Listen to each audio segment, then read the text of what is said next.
Системный подход к исполнению поручений президента страны сегодня обсудили на совещании с участием главы Ингушетии.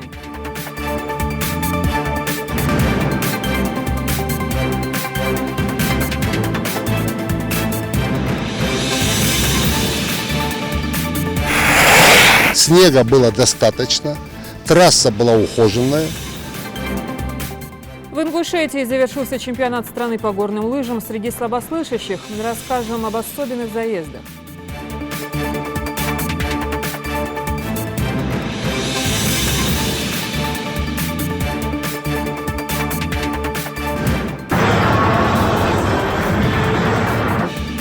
В Сталинградской битве 74 года на самых напряженных моментах этой масштабной операции и ее участников в репортаже Марины Котиевой.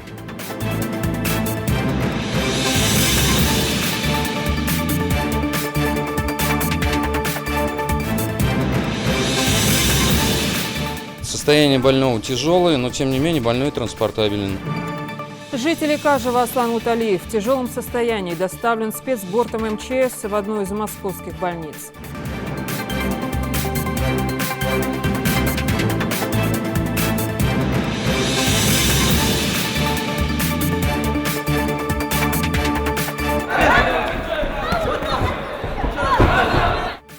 В памяти Байлит Заурова в Сунже прошли полуфинальные поединки первенства республики по боксу среди юношей.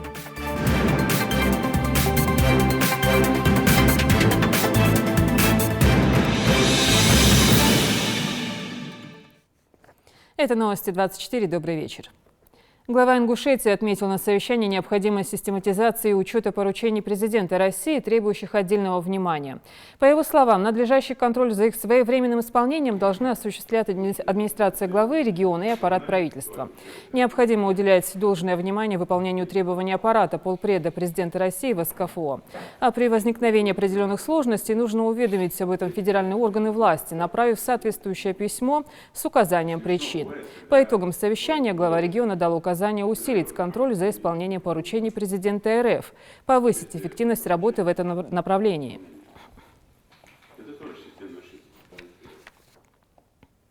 За золото в слаломе сегодня во второй день соревнований боролись участники чемпионата России по горным лыжам среди слабослышащих. Напомню, он проходит на всесезонном курорте Арымхи уже во второй раз. По итогам заездов чемпионы награждены медалями и грамотами. Залина Могушкова поздравляла победителей. Стратегия победы в сурдопереводе – это необычные горнолыжники. Спортсмены общаются с наставниками на языке жестов. Каждый из них либо слышит плохо, либо вовсе лишен слуха. Чемпионат России по горным лыжам среди слабослышащих проходит в двух дисциплинах. Вчера спортсмены уже совершили заезды в слалом-гиганте. А сегодня, в завершающий день соревнований, участники борются за золото в слаломе. Попробовать свои силы на соревнованиях в Ингушетии приехали горнолыжники из Перми, Ижевска, Московской области, Санкт-Петербурга и Уфы.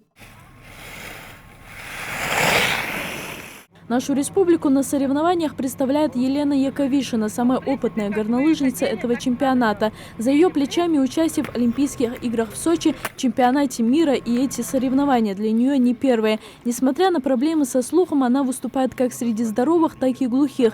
По результатам заезда в слалом-гиганте Елена уже взяла золото. Готовясь к заездам по слалому, она и не догадывается, что чуть позже и тут ее ждет успех. В Ингушетию пришла путем долгий путь был. Вначале я выступала за здоровых, сейчас я решила выступать параллельно и за здоровых, и за слабослышащих. И меня вот с Ингушетии очень захотели принять к себе, что было, в принципе, даже неожиданно и приятно. Еленка у нас неоднократная уже чемпионка России, абсолютная чемпионка России. Вот буквально вот сейчас проходит соревнования в Алма-Ате, универсиада.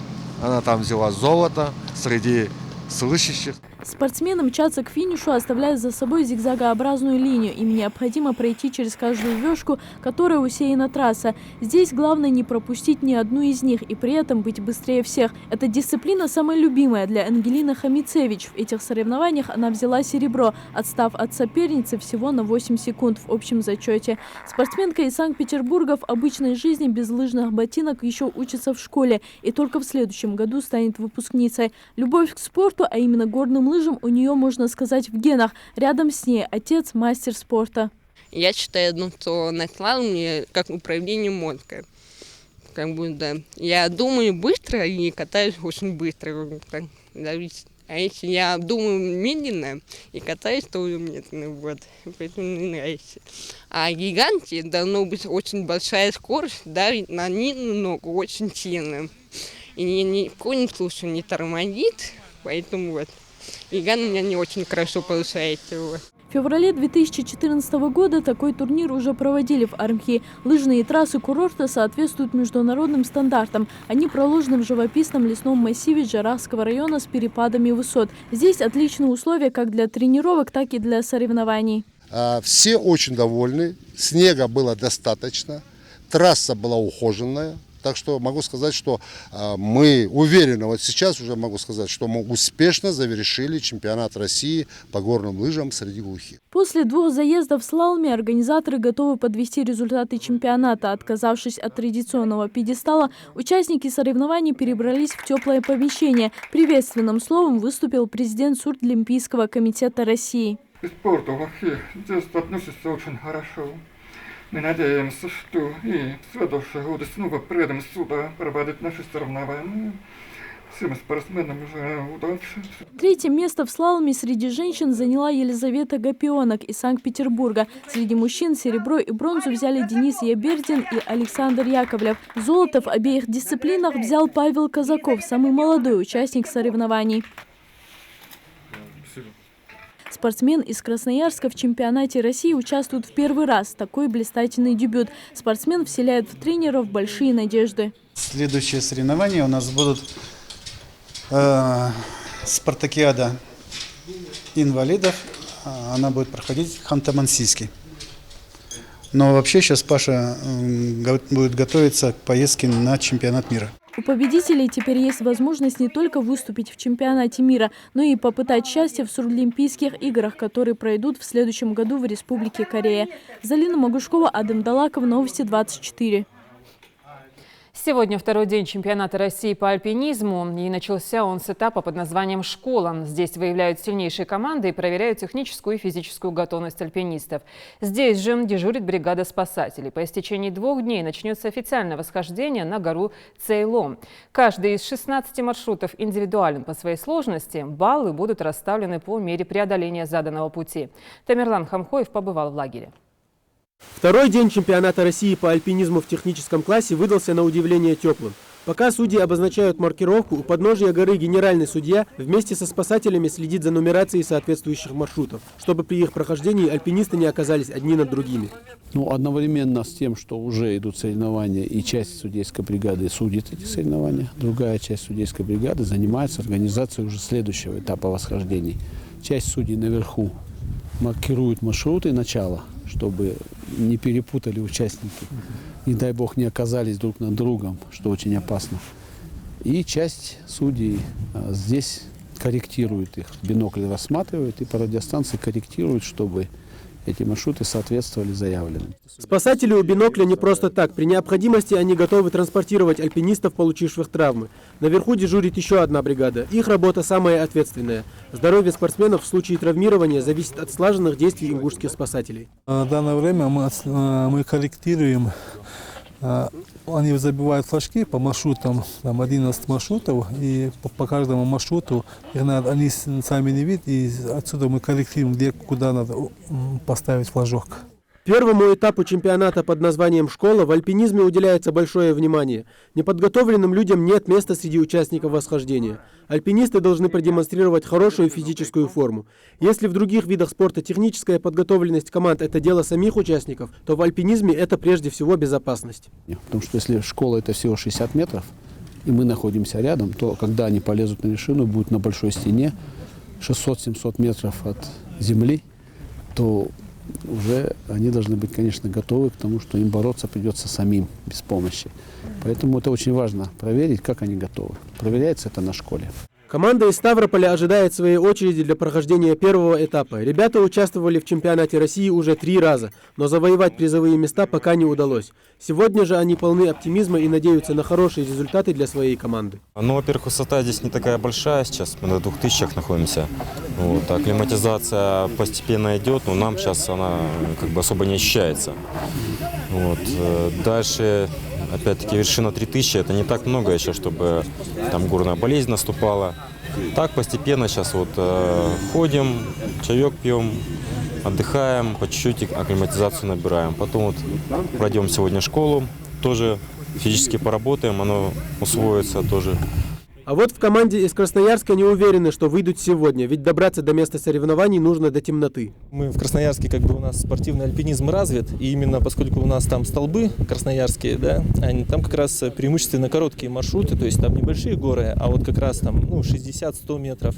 Поэтому это для нас такой очень удобный и привычный формат соревнований на коротких участках. Штаб – вот сердце чемпионата. Здесь проходит самая важная организационная часть. И здесь же размещается судейский корпус. Занимается нумерацией и маркировкой 16 маршрутов Александр Расторгуев. Все они разделены по категориям сложности. Чем труднее маршрут, тем больше баллов получит команда в случае успешного прохождения. Красным цветом подсвечены маршруты, которые предстоит пройти, а желтым уже пройденные. Все маршруты, которые будут пройдены или были пройдены, включаются в специальную книгу, который называется «Классификатор маршрутов», для того, чтобы каждый следующий альпинист, который пойдет по этому маршруту, мог использовать все данные, фотографии, информации по маршруту первопроходцев. За оформление протоколов, документацию и информирование о ходе проведения чемпионата отвечает Галина Милик. У девушки самая ответственная часть работы, хотя бы потому, что она следит еще и за сохранностью Кубка победителей чемпионата. Я записываю, учитываю все команды. Ко мне приходит комиссия по допуску, проверяю все документы, заявку обязательно, медицинскую комиссию, все страховки. Это я проверяю. Потом мы составляем протокол. Также сейчас идет дистанция школа, проводим жеребьевку обязательно, кто за кем участвует. Ну а потом уже по времени команды выстраиваются и на выбор маршрута. Этап школа продлится 2 дня, после чего начнут восхождение на гору Цейлом. Чтобы быть во всеоружии и не терять лишних сил при прохождении сложных участков, спортсмены будут готовиться основательно. А главное для победы – это слаженная работа команды, хорошая физическая и тактическая подготовка. Тамерлан Хамхоев, Хаваш Гойгов, Новости 24. Сегодня спецбортом МЧС в профильную больницу Москвы доставлен 21-летний житель Кажева Аслан Муталиев, находящийся в тяжелом состоянии. На днях молодой человек, потеряв сознание, упал на газовую плиту и получил сильные ожоги лица. Пациент нуждается в высокотехнологической медицинской помощи. Спецборд оснащен специальным оборудованием, которое позволяет поддерживать больного в стабильном состоянии и при необходимости оказывать медицинскую помощь во время полета. Пострадавшего до места назначения сопровождают врачи медицины катастроф, сотрудники МЧС и психологи. Состояние больного тяжелое, но тем не менее больной транспортабелен. Сейчас будет подготовка больного к эвакуации и осуществлена санитарно-медицинская эвакуация, санитарно-авиационная эвакуация в город Москву. Была оказана своевременная квалифицированная помощь. На сегодняшний день есть договоренность с Институтом Вишневского, учитывая ту помощь, которая впредь будет необходима, включая высокотехнологичную помощь и пластические операции для восстановления функций. Есть на сегодняшний день договоренность, квота, и при помощи и поддержке главы республики нам выделили борт МЧС, и сегодня мы в экстренном, скажем так, виде доставляем его в город Москву. Крупнейший комплекс по выращиванию бройлеров построят в Ингушетии за 2 года. За счет новейшего оборудования здесь будут производить более 16 тысяч тонн продукции в год. Этот инвестпроект поддержал глава региона. Объект предполагается построить в Малгобекском районе полностью за счет внебюджетных источников. Это примерно 6 миллиардов рублей. Комплекс будет включать в себя производство выращивания бройлеров, комбикормовый завод, птицекомбинат, административный комплекс и логистический центр. Проект такой есть где-нибудь, Радмила, в регионах, где-нибудь есть реализован?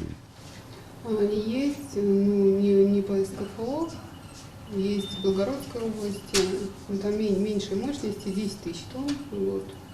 А у них 16 тысяч, более 16 тысяч. У них есть опыт работы в Краснодарском крае, долгое время работали.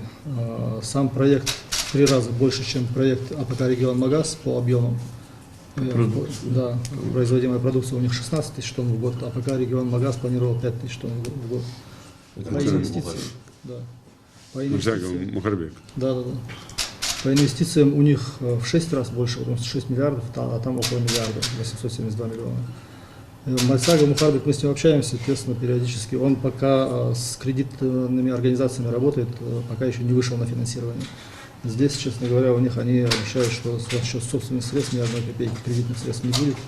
И готовы начать уже в течение месяца, если мы выделим земельный участок. Под свою гарантию ответственность, как главы района, Радмила, ты занимаешься плотно, но договора должны быть юридически правильно обоснованы уже с твоей стороны, как агентство, и на контроль взять. Да, понятно, да. Все должно быть там прописано, сначала, или как что должно быть, к какому времени, и если не будет выполнено все остальное, то как эта земля все изымается с учетом того, что сделано, чтобы человек понимал, что так просто делать нельзя. Янусбек Евкуров проинспектировал строительство специализированного зала дзюдо в Назране. Его возведение начали в сентябре прошлого года. Власти города привлекли внебюджетные источники. Спортивный комплекс будет двухэтажным. На первом предусмотрены судейская зона, трибуны на 500 зрительских мест, медпункт, комната отдыха для тренерского состава, душевые кабины, раздевалки и тренажерный зал. На втором этаже инвестор планирует организовать собственный бизнес. На данный момент возведены 2 этажа административного здания и начато строительство примыкающего к нему борцовского зала. Глава Ингушетии поручил исполняющим обязанности министра по физической культуре и спорту Дауду Алхазурову и тренерам по дзюдо осуществлять ежедневный контроль над строительством этого объекта. Янусбек Евкуров провел рабочую встречу с исполняющим обязанности начальника управления по организации деятельности мировых судей Республики Багаудином Уцольговым. Обсудили итоги деятельности управления за прошлый год, а также основные задачи на 2017. Затронули также проблемные вопросы обновления автопарка структуры и выделения дополнительных помещений в целях создания более комфортных условий для работы мировых судей. По итогам встречи глава республики дал поручение представить конкретные предложения по решению обозначенных проблем. Будет подготовить до конца месяца совещание. А вот эти... Образование стало ключевой сферой, обозначенной главой Ингушетии в ходе ежегодного послания Народному собранию. Только за прошлый год отстроено и приведено в порядок более 2 десятков школ. Полностью удалось ликвидировать 3-сменный режим обучения. Большое внимание уделено подготовке профессиональных педагогов. Также решаются вопросы дополнительного образования. Обо всем этом в обзорном репортаже Светланы Томовой.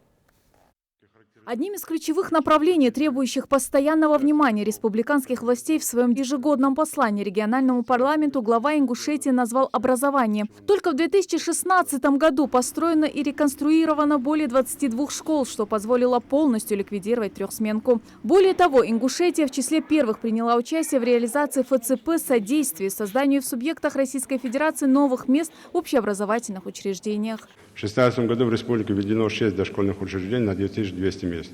Несмотря на меры, принимаемые по введению дополнительных мест в дошкольном образовании, охват детей дошкольным образованием в республике составляет 68% от численности населения. На это довольно серьезно уделяется внимание федерального центра, и мы сами над этим направлением работаем. Для образовательной сферы Ингушетии прошлый год стал по-настоящему прорывным. В 2016-м почти каждый месяц открывались новые образовательные учреждения. В начале года студенты Ингушского государственного университета получили долгожданный подарок – новый учебно-лабораторный корпус вуза в Магасе. Корпус рассчитан на 1700 студентов и оснащен залом судебных заседаний для студентов юридического факультета и операционным залом с учебной моделируемой торговой площадкой. Возможности и респектабельность учреждения позволит вывести обучение на качественно новую ступень. Ликвидация 3-сменки стала приоритетной задачей Министерства образования еще в 2015-м, но решить почти полностью этот вопрос удалось лишь год спустя. Благодаря поддержке федерального центра и собственного бюджета в регионе в 2016 году ввели в строй целый ряд школ и детских садов. Всего порядка 8000 новых ученических мест. Первыми от 3-сменного графика в прошлом году избавились учащиеся первой Назрановской школы. В торжественном открытии приняли участие члены Совета Федерации и глава региона. Это ваш дом, и я очень рассчитываю, что вы будете о нем заботиться. Вы здесь получите знания, которые вам очень пригодятся в жизни, а дорогой знаний вас проведут ваши мудрые учителя. Остался позади трехсменный график и в ряде школ других сельских поселений. Жители Насыркорта, Икажева, Троицкого, Али-Юрта и Сагапши больше не будут переживать за своих детей, которые поздно возвращались домой с занятий. Почти во всех районах республики были построены и сданы в эксплуатацию новые школы, которые отвечают всем современным требованиям. Например, в сельском поселении Барсуки здание новой школы больше напоминает театр или музей. Школа стала настоящей достопримечательностью селения. А что важнее всего, здесь созданы все условия для обучения детей с ограниченными возможностями. Для таких необычных учеников здесь предусмотрены пандусы, санузлы и лифт, который позволит перемещаться между этажами. Раньше я считала, что неважно, где ты учишься, старая или новая школа, но вот именно сегодня, придя в новую школу, это совсем другое ощущение. Кажется, что ты готов на все, готов сдать ЕГЭ на отлично, на высокие баллы, и прям охота учиться. А старое здание школы в Али-Юрте, построенное еще в 30-х годах, было признано самым ветхим образовательным учреждением региона. Вместо реконструкции этой школы власти решили возвести на том же месте новое здание, которое рассчитано на 320 ученических мест. Со столь важным событием жителей села поздравил полпред России в СКФО Олег Белавинцев и глава Ингушетии. Приятно открывать учебные заведения. Почему? Потому что именно благодаря учебным заведениям мы обучаем людей, воспитываем их, готовим из них настоящих патриотов. В тот же день директорам 11 школ республики вручили ключи от 12 микроавтобусов, а еще 16 единиц автотранспорта распределили между школами в прошлом месяце. 61 микроавтобус власти региона планируют завести и этой весной. Прошлый учебный год в Магазе также начался с открытия новой школы на 300 мест и детского сада, в котором теперь воспитывается 50 малышей. Электронную очередь разгрузили и новые детские сады, построенные в сельских поселениях Плиева, Далакова и Икажева. Дошкольные учреждения строились по федеральной целевой программе и благодаря финансированию извне. Например, Сбербанк России возвел новый детский сад в Назране на 80 мест. Помимо строительства, множество объектов подверглось и реконструкции. Летний лагерь Эрзи обновился. Там построили новый корпус на 450 мест, что позволило учреждению принимать маленьких посетителей круглый год. Кроме того, для детей построили 4 большие летние площадки, бассейн, игровые, а также залы для интеллектуальных игр и многое другое. Немало внимания руководством уделяется и профильному образованию. Вокруг старого здания топливно-энергетического колледжа вырастают новые корпусы,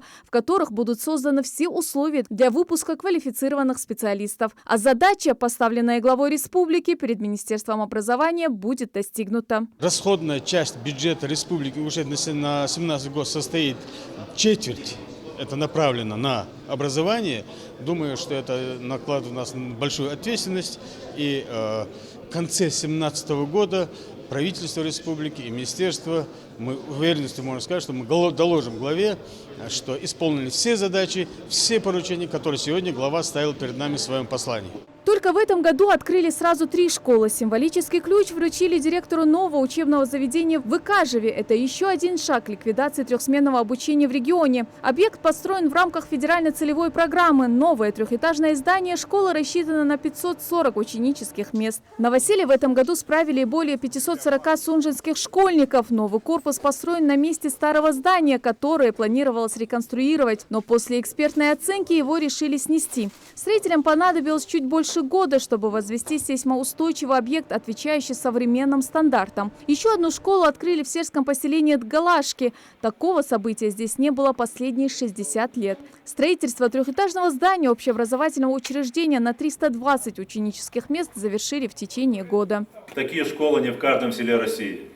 Я вам говорю честно, объездил практически 18 регионов, проходя свою службу, и мало школ таких видел. Также в своем послании Юнусбек Евкуров отметил, что в 2009 году в 96 школах республики обучение проводилось в режиме 2- и 3-сменного обучения. В настоящее время за счет строительства и реконструкции 37 школ на 18 506 ученических мест полностью ликвидирована трехсменка. А двухсменный режим обучения сохраняется в 73 школах. При этом уже 65% наших детей перешли в первую смену. То есть если в 2009 году в республике насчитывалось около 40 тысяч учеников, мест, то к концу 2016-го удалось увеличить этот показатель на более 47 тысяч, подчеркнул глава. Конечно, мы не можем остановиться на достигнутом.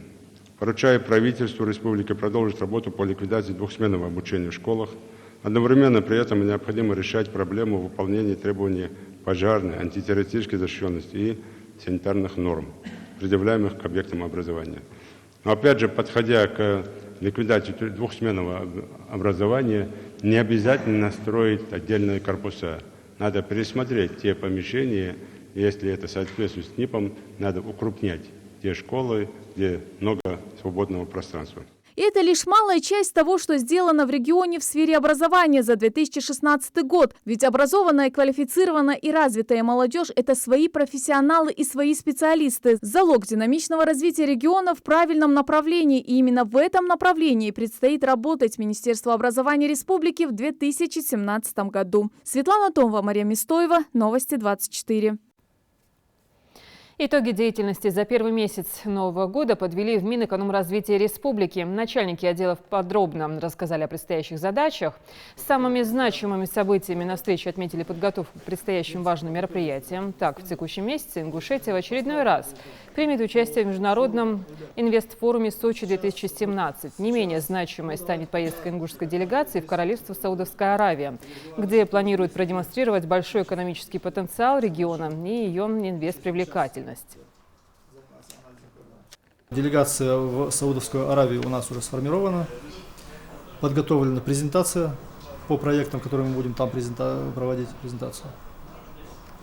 Мы подготовили ролик с презентацией инвестиционной привлекательности республики. Подготовили каталоги, где также размещены инвестиционные проекты. Детально описано законодательство республиканское, какая нормативно-правовая база по защите прав инвесторов, какие у нас природные ресурсы и так далее. То есть именно инвестиционная привлекательность региона. А на экономическом форуме Сочи-2017, который стартует в конце февраля, Ингушетия планирует представить 5 инвестпроектов. Ожидается заключение соглашений на несколько миллиардов рублей. То, что мы сейчас планируем, мы будем заключать соглашение в общий объем инвестиций, на который будет заключено соглашение, это порядка 8 миллиардов. У нас еще дополнительно, то есть мы до этого прорабатывали 4 проекта в общей сумме на 2 миллиарда, и сейчас еще на 6 миллиардов один большой проект у нас добавился. Такой важный проект, я более открыто о нем еще расскажу, когда мы детально все проработаем. Сегодня в России отмечают годовщину завершения Сталинградской битвы. 74 года прошло с момента преодоления самой крупной сухопутной битвы в истории человечества. Она длилась 200 дней. Погибли десятки тысяч бравых солдат и офицеров. Среди них были и наши земляки. Их имена увековечены на мемориале памяти и славы. Репортаж Марины Катиевой.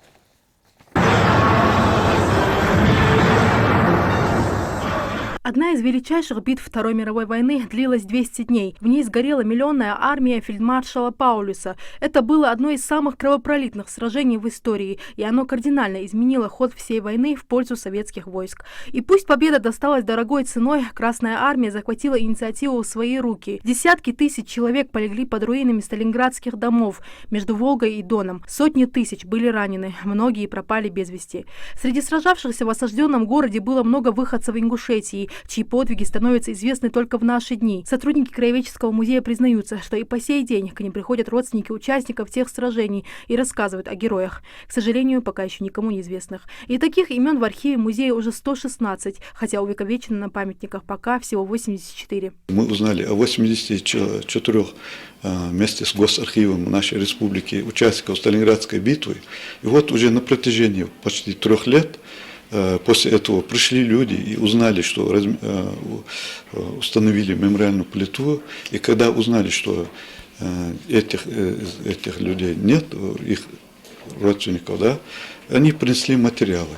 Сейчас идет установление и подтверждение этих имен. Мы обратились в архив, и, наверное, точно будут установлены имена этих людей, которые не были введены в эту мемориальную плиту. На Мамаевом кургане, где проходили самые ожесточенные бои, в 2013 году состоялось торжественное открытие стелы, где увековечены имена 84 ингушей-защитников города, среди которых немало кавалеров боевых орденов и медалей. Сейчас эти награды хранятся в Назрановском музее. Огромное количество фамилий людей, которые здесь положили свои жизни для того, чтобы мы сегодня здравствовали, протекали, праздновали трогает то, что огромное количество молодежи. Сегодня, когда еще поколение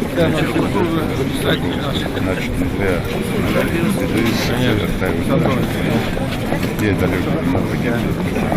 Этот костюм нам передали его родственники, это Падиев Муса. Он выполнил волю завещания его сына Руслана. Этот костюм вот он официально передал нашему музею. Это костюм полковника Картоя Жебраила Добиевича. Здесь мы тоже видим его боевые награды.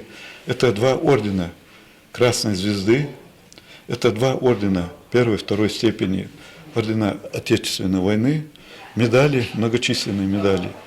И орден за заслуги, это уже посмертно. О проявленном солдатами в ходе Сталинградской битвы мужестве и героизме не забыть никогда. В те военные годы они все вместе внесли общий вклад в нашу победу. Отрадно отметить, что жители Ингушетии, достойные сыны своего народа, показали себя только с лучшей стороны, и это не осталось незамеченным. Имена защитников Отечества, удостоенных звания Героя России, увековечены на мемориале памяти и славы.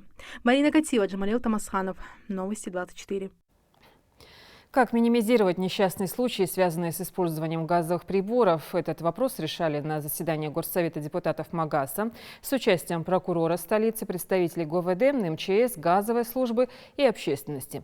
Почему жители игнорируют инструкцию по применению, экономию собственных средств ставят по значимости выше, чем безопасность, и увиливают от оформления необходимой документации, расскажет Марина Муталиева. Статистика показывает, с наступлением отопительного сезона число трагических случаев отравления угарным газом, нередко заканчивающихся смертельным исходом, растет с каждым днем. В январе 2016-го в республике по этой причине произошло сразу несколько несчастных случаев. В Сунжинском районе погибло 3 маленьких детей. В селении Галашки 19-летний Руслан Мейриев, которого без признаков жизни утром обнаружила мать. В Инарке одной из маленьких сестер Кадзоевых врачи так и не смогли спасти. А в Сагапши трагедия унесла жизни супружеской пары, оставив 3 детей сиротами. В ноябре пострадало еще 6 человек, из них 4 дети. А самый последний случай 8 января, когда в результате взрыва бытового газа в Джейрахе пострадали 2 девочки. Одна из сестер получила ожоги, несовместимые с жизнью. За жизнь второй сейчас борются московские врачи. И это далеко не все случаи. Причина трагедии – несоблюдение элементарных правил безопасности при эксплуатации газовых приборов. Обеспокоенные суровыми фактами, представители различных служб и организаций республики решили объединить усилия для того, чтобы хоть как-то повлиять на ситуацию. Все органы власти на всех уровнях должны этот вопрос поднимать, обсуждать, вносить свои предложения. У кого что по этому вопросу есть. Кто виноват и что делать? Часть присутствующих сходится во мнении, что ответственность при обращении с газовым оборудованием лежит на самих потребителях. Незаконные врезки в общую систему газоснабжения, самодельные трубы, проще говоря, халатное отношение к газовой технике приводит к несчастным случаям, отмечают сотрудники МЧС. В Магасе очень распространены такие нарушения, как некачественные дымоходы. Люди сами переносят котлы, которые должны стоять в кухнях, переносят ванны, категорически запрещается. Подключают дымоходы не к дымоходам вытяжки, а к вентиляции. Есть предложение создать рабочую группу, чтобы после работы проводили, после 6 вечера проводили эти поквартирные обходы, чтобы доводили до населения, вручали памятники, чтобы составили график и по улицам конкретно по каждой улице. Каждый, кто пользуется газовым оборудованием, должен иметь договор на техобслуживание. И вопрос этот принципиальный, считает представитель газовой службы. Наличие этих документов у потребителей работники соответствующих служб проверяют в основном во время подворовых обходов. Однако зачастую сталкиваются с непониманием со стороны жителей. Люди просто-напросто не впускают их в свой дом. Скажите, вот когда не допускают, например, физически работников газовой службы в дома, каким образом можно на законодательном уровне, наверное, вас кто-то должен поддерживать, там, участковый? Сейчас принят закон 412, именно, который ужесточает ответственность за недопуск и за ненадлежащее использование газопотребляющего оборудования, который ужесточает ответственность именно потребителя газа. Впрочем, здесь выясняется, что у большинства присутствующих также нет договоров на техобслуживание. По мнению народных избранников, именно неосведомленность жителей тому виной. Кроме того, взаимоотношения газовой службы с потребителями, мягко говоря, недоверительные. Нет прозрачности и ясности во многих вопросах. Поэтому участники встречи решили начать совместную массовую просветительскую работу. Конкретные предложения – это социальные видеоролики, тесная работа со СМИ и размещение информационных листовок в подъездах. Своего рода подробные инструкции к безопасной эксплуатации газовых приборов, соблюдение правил пользования и установки оборудования. За любую услугу нужно платить. Другой вопрос – справедливы ли начисления за газ? Депутат Горсовета Висангири Костоев принципиально иного мнения о сложившейся ситуации. Газопроводы нужно ремонтировать, доделывать, проводить в норму.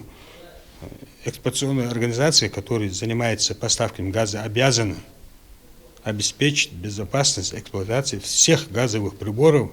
Все новое, хорошо забытое старое. Присутствующие вспомнили о былых временах, когда в каждом многоквартирном доме был свой управляющий, который контролировал такие вопросы. Участники встречи предложили вновь возобновить такую практику. В адрес застройщиков также посыпались вопросы. Желание поскорее сдать в эксплуатацию жилые объекты не всегда совпадает с качеством работ и тем более соблюдением правил техники безопасности. А ведь по закону строительные компании обязаны устанавливать специальные датчики, газоанализаторы.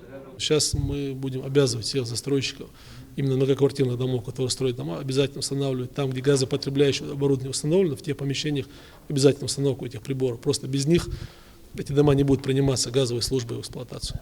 Необходимо создать постоянно действующую комиссию, в которую будут входить представители всех ответственных служб и ведомств. Их задача – максимально способствовать предотвращению несчастных случаев, связанных с неосторожным или пренебрежительным использованием газовых приборов.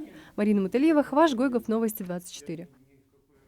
Сегодня сотрудники Фонда поддержки предпринимательства выступили донорами. Как и принято, участники акции прошли предварительную процедуру, проконсультировались у врача, сдали анализ крови, чтобы выяснить свою группу и резус-фактор. Донорская кровь требуется ежедневно, а подобные мероприятия проводят для привлечения внимания общественности к проблеме нехватки на станциях переливания крови.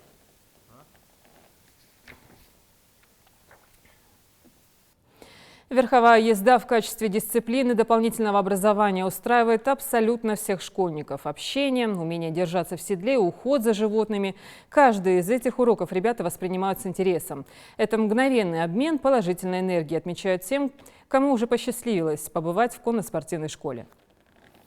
Самое важное при обучении верховой езде – это научиться обращаться с лошадью и держать равновесие. В конно-спортивной школе ребята из Карабулакской гимназии в первую очередь проходят краткий инструктаж. 12-летний конь по кличке Милан самый смирный и послушный из всех. Очень быстро это подмечают и сами ребята.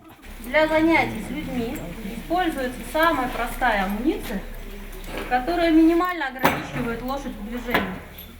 Потому что человек, который учится, он не специально причиняет лошади серьезные неудобства.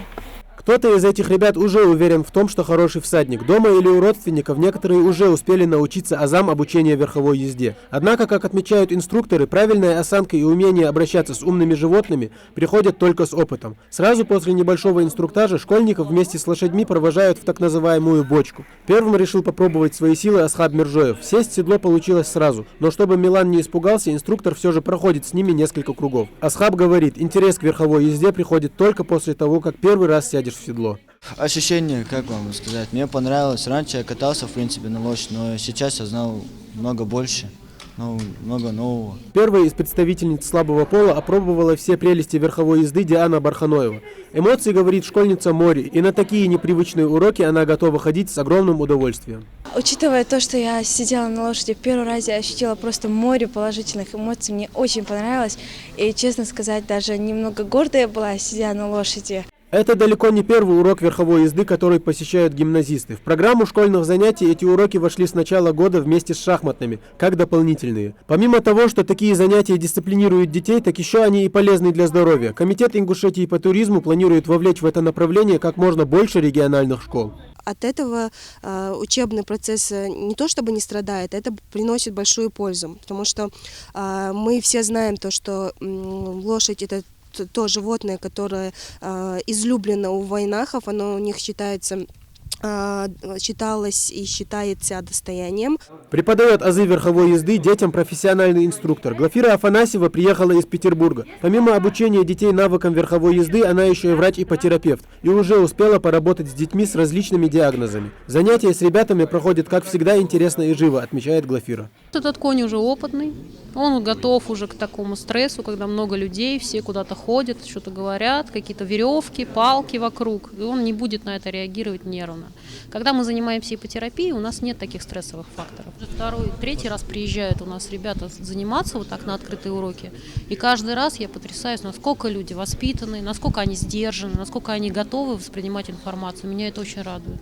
Главное в обучении верховой езде – работа всадника над собой. Робкий, неподготовленный физически и психологически человек ездить на лошади не научится, делится инструктор. Поэтому можно с уверенностью сказать, помимо пользы для здоровья, уроки верховой езды воспитывают в ребятах еще и дух лидерства. Тамерлан Хамхоев, Хаваш Гойгов, Новости 24. Современный урок – урок развития личности. Семинар для директоров под таким названием прошел в Назрановской 9-й школе. Цель мероприятия – повышение качества образования и обмен опытом. Для приглашенных коллег учителя школы провели открытые уроки и мастер-классы. Показали, как составляется план занятий с детьми по шахматам, рисованию и легкой атлетике. Семинар организован по инициативе регионального Минобра. Такие встречи педагогов будут проходить во всех школах Ингушетии. Основная задача – это, конечно, обмен опытом. Люди должны, педагоги должны видеть, как работают другие школы.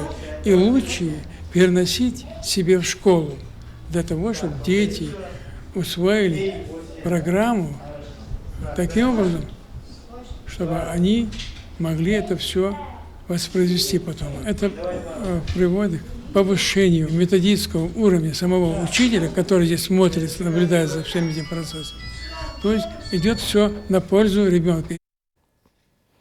В этом году исполняется 25 лет со дня подвига нашего земляка, летчика, генерал-майора авиации Сооронбека Асканова. 7 февраля 1992 года он ценой своей жизни спас сотни людей. На его поступки до сих пор говорят и помнят. В мемориале памяти и славы организовали большую выставку. Здесь представлены фотографии, вырезки из газет, личные вещи первого героя России. Все подробности у Марины Катиевой.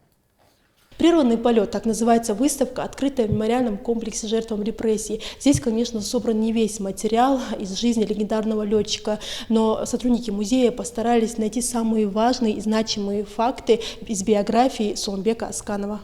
Покоритель неба, рожденный летать, так называют Сооронбека Асканова многие современники. Полет в бессмертие остается в памяти и сердцах жителей не только нашей республики. 7 февраля исполняется ровно 25 лет, как наш земляк ценой своей жизни спас сотни других. В мемориальном комплексе жертвам репрессий в память о легендарном летчике прошло мероприятие, объединившее немало представителей разных поколений. Для каждого подвиг генерала Асканова – пример безграничного мужества, чести и патриотизма. Когда случилась эта трагедия, мы с матерью смотрели телевизор, объявили по телевидению, что погиб, геройски погиб наш земляк Сооронбек Асканов. Она смотрела на него и сказала, какого человека мы потеряли. Тот подвиг, который совершил Сооронбек Асканов, он не был случайным. Именно потому, что вот наши традиции, наши обычаи, наша национальная педагогика заложила в этом человеке то, что сработало в нужный момент именно так, как сработало. Малика Горданова первой в республике в 2000 году открыла небольшой музей. Будучи директором второй школы в родовом селе Сооронбека Асканова, Малика выделила отдельный кабинет, который постепенно стал пополняться многими экспонатами, зачастую личными вещами героя-летчика. Их в дар школьному музею передали родственники. Фотографии, статьи и одна из самых дорогих ценностей здесь – шлем Сооронбека Сасуркиевича. Создавая музей, я понимала, что, во-первых, это будет сокровищница тех личных вещей, там, каких-то источников, которые остались после него. И не только дети, но и взрослые, входя в зал музея, любого музея, они проникаются тем временем, которая освещается конкретными экспонатами музея. Среди приглашенных гостей и кадеты Горского кадетского корпуса. Герои, как и подвиги бессмертные, наш вечный долг, которым не забывать. Они стоят вне времени и тлена, и слава их не может убывать. Редкими экспонатами невозможно не заинтересоваться. Кадет Магомед Ташхоев, так же как и Сулумбек, в свое время грезит небом и самолетами. Год назад ему довелось впервые оказаться на воздушном судне. И с тех пор мысль стать летчиком только крепнет.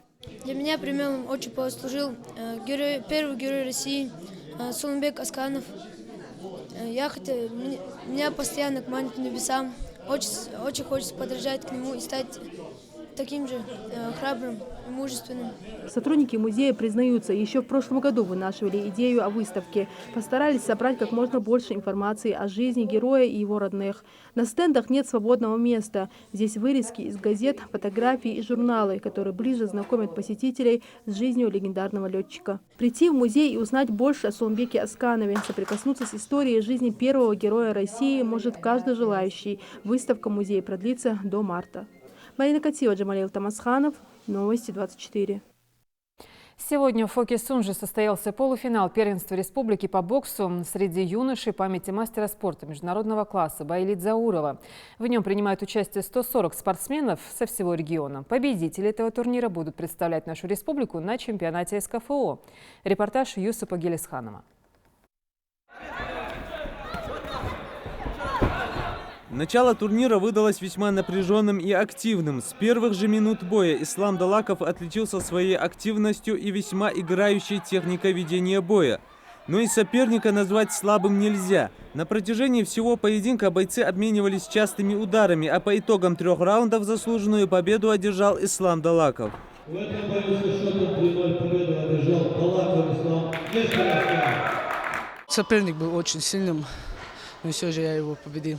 Не менее зрелищно выдался и следующий бой. Крепкая стойка и точный удар – вот чего следует придерживаться боксерам. Оба соперника еще в самом начале поединка, пытаясь показать свое преимущество, выкладываются на все 100.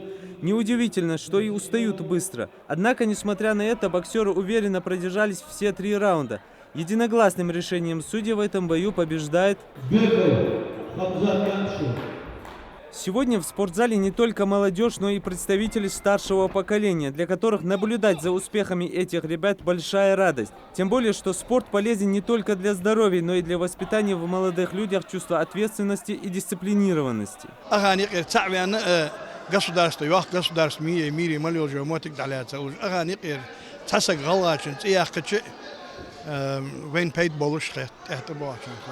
На первенстве по боксу среди юношей участвуют свыше 140 спортсменов со всей республики.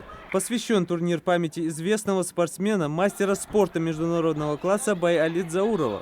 На этом первенстве республики на сегодняшний день участвуют ребята разных уровней. Есть ребята, которые еще участвуют впервые, не хватает чуть-чуть практики, опыта, но они потихоньку каждый год будут набирать это. Тренер команды из Малгобека без преувеличения вкладывает в юных боксеров всю душу. На этом турнире участвует более 20 его воспитанников в разных весовых категориях. Настроены ребята решительно и только на победу.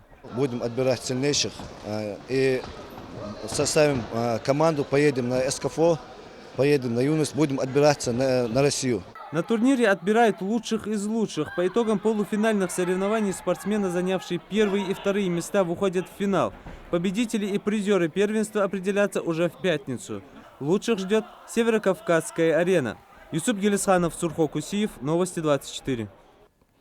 Приятные цены и шикарный ассортимент. Фабричные шубы из Кирова отныне можно приобрести и в Ингушетии. В новом синем здании крытого универсального рынка в Назране открылся магазин «Вятские меха».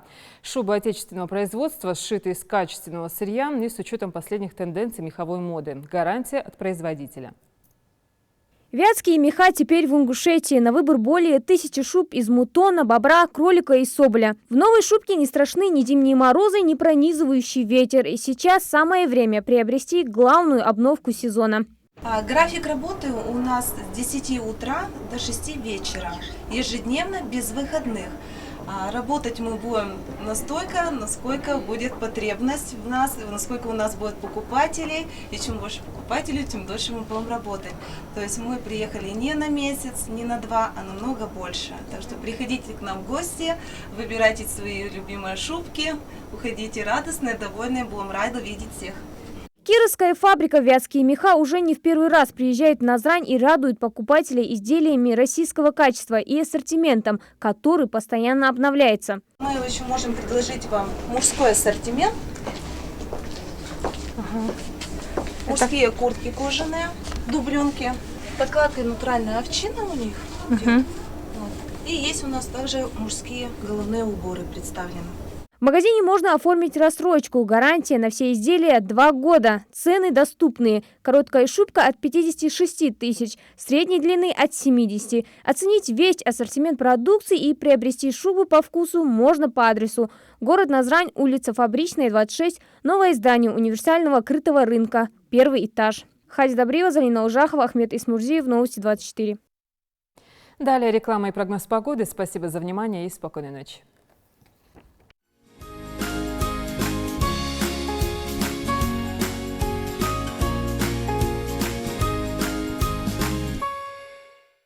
Вот уже более 15 лет мы, эксперты «Арматек», делаем все, чтобы полноценный отдых был доступен каждому человеку. Матрасы, кровати и аксессуары «Арматек» – новый уровень сна. Назрань, Чеченская, 22А, Карабулак, Нефтяная, 11. 8 962 647 2077. Магазин мужской одежды «Барон» объявляет 50% скидку на весь ассортимент. К вашему вниманию, одежда, обувь и аксессуары от известных мировых брендов: Рой Робсон, Карл Лагерфельд, Альда Бруе, Хересис, Койл, Хилтл, а также головные уборы от бренда Stetson. Адрес: город Назрань, Базоркина, 65, рядом с кругом. Телефон 8 928 791 92 22. Внимание! 28 января! Открытие магазина «Вятские меха» в Назрани. Выгодная рассрочка. Торгово-развлекательный центр «Фабрика». Улица Фабричная, 26. Впервые в Ингушетии появился аппарат УЗИ-4D. Это новейшее ультразвуковое диагностическое исследование всех органов, отличающихся надежностью и эффективностью диагностирования. Вас обслужит квалифицированный специалист. Наш адрес: проспект Базоркина, 18А. Телефон 8 928 795 0402. Хотите высококачественную кровлю и при этом сэкономить средства? Профнастил, металлочерепицу Монтерей и Каскад. Строймаркет предлагает выгодные условия сотрудничества для новых клиентов, гибкую систему скидок как для розничных покупателей, так и для строительных и подрядных предприятий. Наши продавцы-консультанты проводят компьютерный расчет кровли с наименьшими потерями для клиента, опираясь на многолетний опыт компании. Строймаркет. Лучшее для вас.